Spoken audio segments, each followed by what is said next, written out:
अस्सलाम वालेकुम, welcome back on my channel. अगर आप अपने पाँव को खूबसूरत बनाना चाहती हैं तो विंटर सीज़न इसके लिए बहुत बेहतरीन है, क्योंकि सर्दियों के मौसम में हमारे पाँव बंद जूते में या सॉक्स में बंद रहते हैं।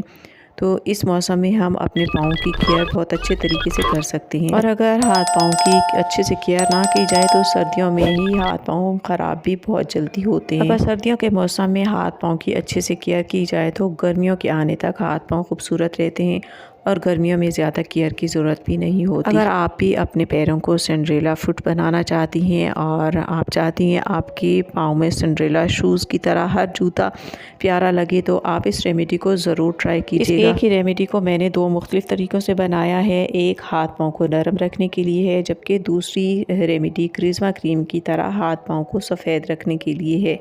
क्रिस्मा क्रीम भी हाथ पाँव को बहुत तेज़ी के साथ सफ़ेद करती है, लेकिन एक तो वो एक्सपेंसिव होती है, दूसरा उसके इस्तेमाल से हाथ पाँव की जिल्द बहुत ज़्यादा खुश्क होकर बिल्कुल नरम और पतली हो जाती है, जबकि कुछ लोगों को बहुत अच्छे से ये क्रीम रास आ जाती है। लेकिन हम जो होम रेमेडी बनाने वाली हैं वो बहुत कम खर्च में तैयार हो जाएगी और क्रिस्मा क्रीम से ज़्यादा आपको रिज़ल्ट देगी। इससे ना स्किन पतली होगी और ना ही स्किन ख़राब होगी। इसके लिए सबसे पहले चाहिए हमें मोम वैक्स। आप इसके लिए मोमबत्ती भी ले सकती हैं या मोम वैक्स का इस्तेमाल भी कर सकती हैं। यहाँ मैं 2 मोमबत्ती ले रही हूँ। इनको मेल्ट करने के बाद ये हाफ़ कप बन जाएगा और इसमें मैं 2 चम्मच शामिल कर रही हूँ कैस्टर ऑयल। अब इन दोनों को हमने धीमी आंच पे मेल्ट कर लेना है। ये क्रीम बहुत कम खर्च में आपके पास तैयार हो जाएगी। एक ही बार आप इसका खर्चा कर लें और तमाम सर्दी आराम से आप इस खर्चे से 2 मुख्तलिफ क्रीमें बना के हैंड फुट की केयर कर सकती हैं। मोमबत्ती की बजाय आप अगर मोम वैक्स का इस्तेमाल करना चाहती हैं तो पंसारी से आपको इजीली कम पैसों में मिल जाएगा।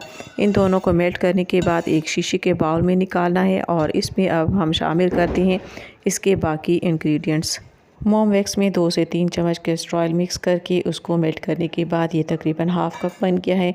और अब इसमें मैंने शामिल किया है 1 से 1.5 चम्मच वेज़लिन का और अब इसमें शामिल करना है 3 से 4 चम्मच इतना शिया बटर। शिया बटर आपको किसी भी पंसार की शॉप से आसानी से मिल जाएगा या फिर किसी बड़े मार्ट से ख़रीद सकती हैं। शिया बटर फटी एड़ियों के लिए, खुश्क क्यूटिकल्स के लिए और खुदरी जगह को ठीक करने के लिए बहुत ही लाजवाब है। ये जिल्द में बहुत आसानी से जज्ब हो जाता है। इसका इस्तेमाल ना सिर्फ शैम्पू में किया जाता है बल्कि बहुत सारे ब्यूटी प्रोडक्ट्स में भी किया जाता है। इसमें पाए जाने वाले अज्जा ओलिक एसिड, स्ट्रिक एसिड और लेनोनिक एसिड जिल्द के लिए बहुत मुफीद है। ये जिल्द को बहुत नरम, मुलायम और शगुफ्ता रखती हैं। शिया बटर से बनी हुई मसनूआत स्किन के लिए बहुत ही मुफीद होती हैं। ये ना सिर्फ झुर्रियों को ख़त्म करती हैं, फाइन लाइंस का खात्मा करती हैं।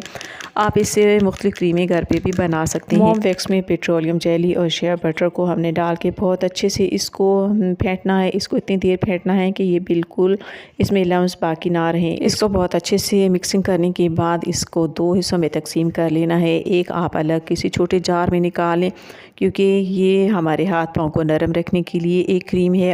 इसको अलग जार में रख लें और बाउल में थोड़ी सी क्रीम बचा लें। इसमें हम एक ख़ास इंग्रेडिएंट शामिल करने वाले हैं जिससे हमारी ये क्रीम बिल्कुल क्रिस्मा क्रीम की तरह बन जाएगी। इस पहली क्रीम को आप फटी एड़ियों के लिए इस्तेमाल कर सकती हैं, हाथ पाँव के खुदरेपन को दूर करने के लिए इस्तेमाल कर सकती हैं। जबकि दूसरी क्रीम जिसको हम बनाने वाले हैं बिल्कुल क्रिस्मा क्रीम की तरह, इसमें आधे चाय के चम्मच जितना शामिल करना है किसी भी ब्लीच का पाउडर आप इतना डालें जितना आपकी स्किन बर्दाश्त कर सके। इसको अच्छे से मिक्स करने के बाद आपने रात को अपने पाँव पे लगाना है और सॉक्स पहन के सो जाएं। नेक्स्ट सुबह आप गर्म पानी के साथ धो लें तो बहुत जल्द आपके हाथ पैरों का रंग भी तेज़ी के साथ सफ़ेद होने लग जाएगा।